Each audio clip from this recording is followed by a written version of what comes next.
हाँ तो दोस्तों, वास्तविक संख्या के ऑब्जेक्टिव का पार्ट 3 लेकर आ गए हैं। इससे पहले 2 वीडियो बना चुके हैं, नहीं देखे होंगे तो देख लीजिए आप। आज का 21 नंबर प्रश्न है, 0 और 50 के बीच विषम संख्याओं की संख्या है। Option A 26, option B 25, option C 27, option D 24। तो इस 0 और 50 के बीच विषम संख्याओं की संख्या निकालने के लिए सबसे पहले हम कुछ विषम संख्याओं को लिखेंगे, शुरू और अंत के, और उसके बीच का विषम संख्या निकालेंगे। जैसे कि शुरू के विषम संख्या में आगे हमारा 1, 3, 5, 7 dot dot dot dot dot, और फिर लास्ट का विषम संख्या 50 के पहले जो विषम संख्या है वो 49 है, लिख दिए। डॉट डॉट डॉट का मतलब हुआ कि इसके बीच में भी और विषम संख्या है। दोस्तों यहाँ ए हो गया 1, डी हो गया A2 - A1,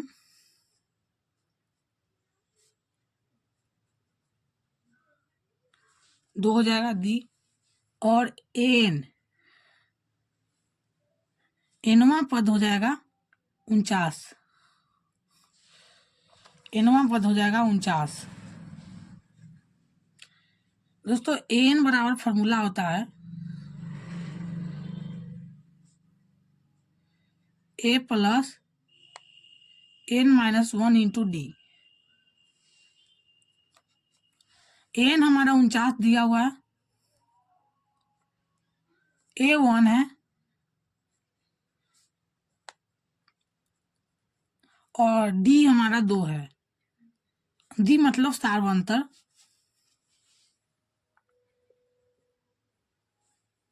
49 1 प्लस, इसको इससे गुना कर देंगे, 2n - 2, 1 में से 2 घटाएंगे -1 जब इधर आ जाएगा तो 50 हो जाएगा,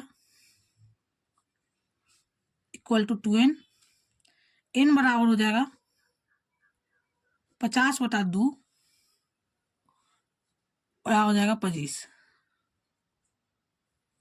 दोस्तों n हमको 25 मिला है, मतलब 0 और 50 के बीच कुल 25 विषम संख्या है। तो 21 नंबर प्रश्न का बी हो जाएगा आंसर।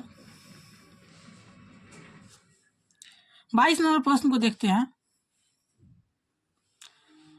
निम्न में कौन अपरिमेय नहीं है? अपरिमेय नहीं है मतलब कौन परिमेय है?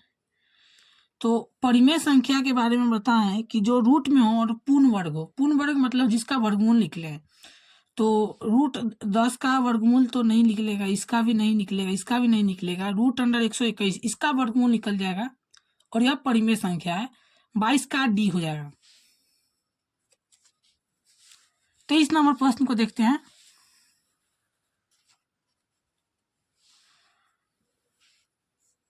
दो संख्याओं a और 18 का लसा 36 तथा मौसा 2 है, तो a का मान है। Option A 2, option B 3, option C 4, option D 1। तो दोस्तों इसको बनाते हैं। a और 18 का लसा 36 दिया हुआ, मौसा 2 है, a का मान निकालना है। दोस्तों एक हम फॉर्मूला बताए थे।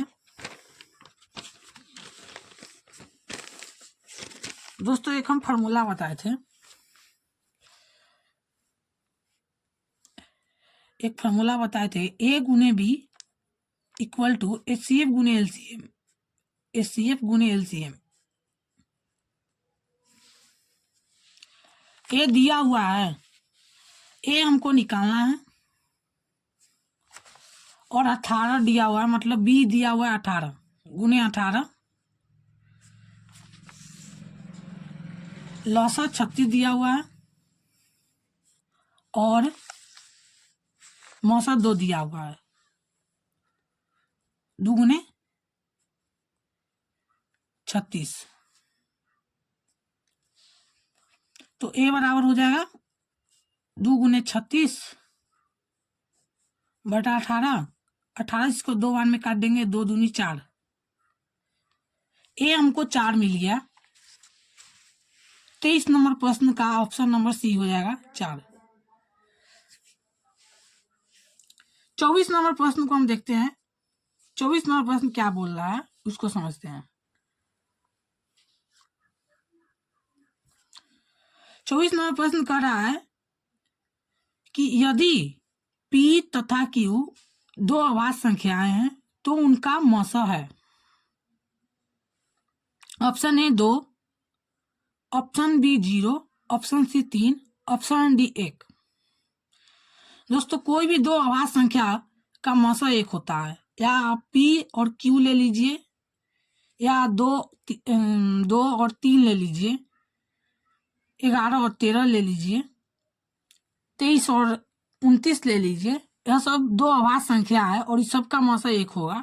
24 का डी, कोई भी दो अभाज्य संख्या का मसा 1 होता है। इसको हम सॉल्व करेंगे, इसको हम बनाएंगे।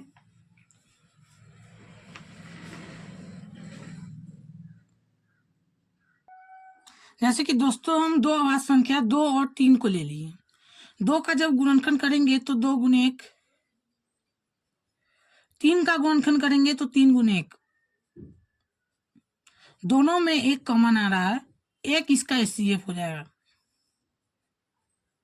उसी तरीके से हम 11 और 13 को भी ले लें, 11 और 13 को भी ले लें तो 11 का गुणनखंड करेंगे तो 11 गुणे 1, 13 का गुणनखंड करेंगे तो 13 गुणे 1। इन दोनों में भी 1 कॉमन आ गया, 1 इसका HCF हो जाएगा। मतलब कोई भी दो अभाज्य संख्या को लेंगे तो उसका HCF 1 ही होगा। तो P और Q दो अभाज्य संख्या है तो उसका HCF 1 होगा। 25 नंबर प्रश्न को देखेंगे। 25 नंबर प्रश्न क्या बोल रहा है? 25 नंबर प्रश्न कह रहा है सबसे छोटी अभाज्य और सबसे छोटी भाज्य संख्या का गुणनफल है। Option A 10, option B 6, option C 8, option D 4। तो दोस्तों दो हम एक सबसे छोटी अभाज्य संख्या और सबसे छोटी भाज्य संख्या। सबसे छोटी अभाज्य संख्या होता है दोस्तों, सबसे छोटी अभाज्य संख्या 2 होता है और सबसे छोटा भाज्य संख्या 4 होता है। इन दोनों का गुणनफल हो जाएगा 8। इन दोनों का गुणनफल हो जाएगा 8। 25 का सी हो जाएगा।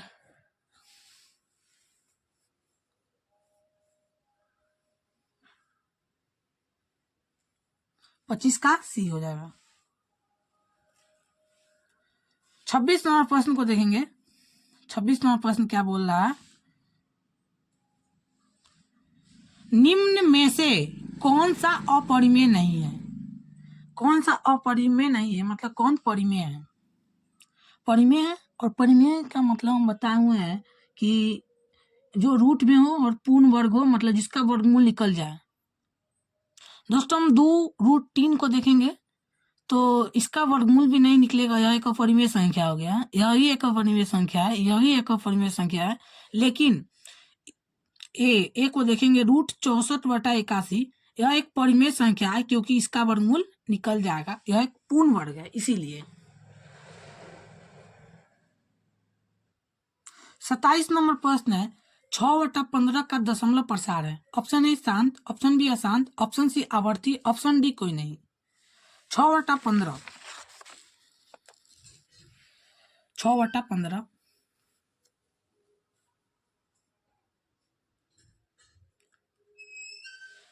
दोस्तों पहले हम इसको देखेंगे कि क्या यह कट रहा है। तो जी हाँ, यह कट रहा है। 2 और 5, 2/5 हो जाएगा। और शांत में हम बताए थे कि हर के गुणनखंड में 2 और 5 होगा तो शांत होगा, और 2 और 5 के अलावा कुछ भी संख्या हो तो वह अशांत होगा। तो ये 5 है इसीलिए यह शांत होगा, इसीलिए यह शांत होगा। 27 का ए हो जाएगा।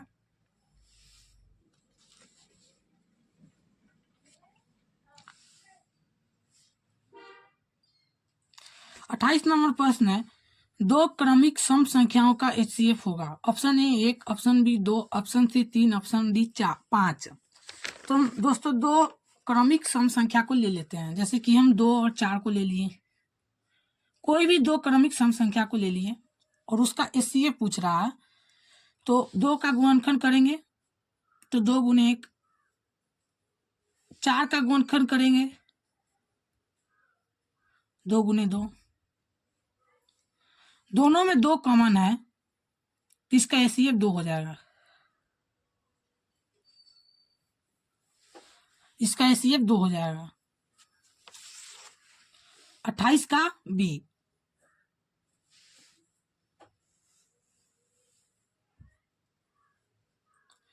उनतीस नंबर प्रश्न है, √10 गुने √15 बराबर है। Option A 5√6, option B 6√5, option C √30, option D √25।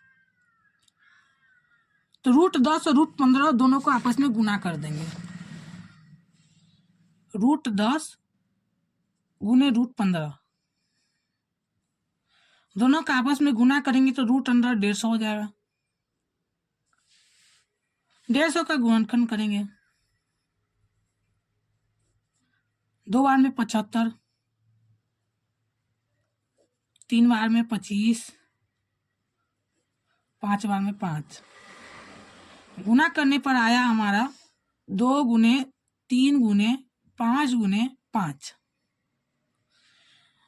5 हमारा निकल जाएगा, रूट है तो 5√6 हो जाएगा।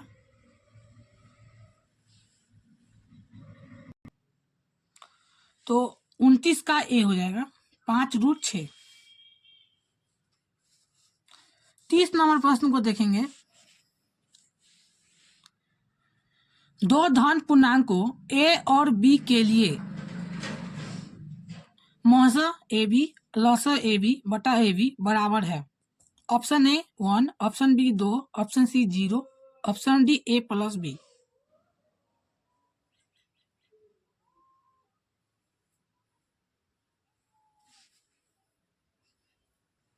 तो दोस्तों एक फार्मूला हम बताए थे, ए गुने बी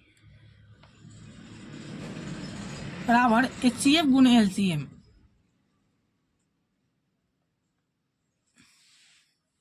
ए गुने बी बराबर HCF गुने LCM। दोस्तों इसके गुना में एक भी है। जब ए बी इसके बटा में चल जाएगा तो 1 यहाँ पर हो जाएगा, HCF गुने LCM, और ये ए बी नीचे चला जाएगा, मतलब 1 हो जाएगा इसका, यही ना। HCF LCM बटा ए बी 1 के बराबर हो जाएगा 30 का ए। दोस्तों आज के लिए इतना है। वीडियो पसंद आया तो वीडियो को लाइक कीजिएगा, सब्सक्राइब कीजिएगा और दोस्तों में शेयर कीजिएगा। मिलते हैं अगले वीडियो में।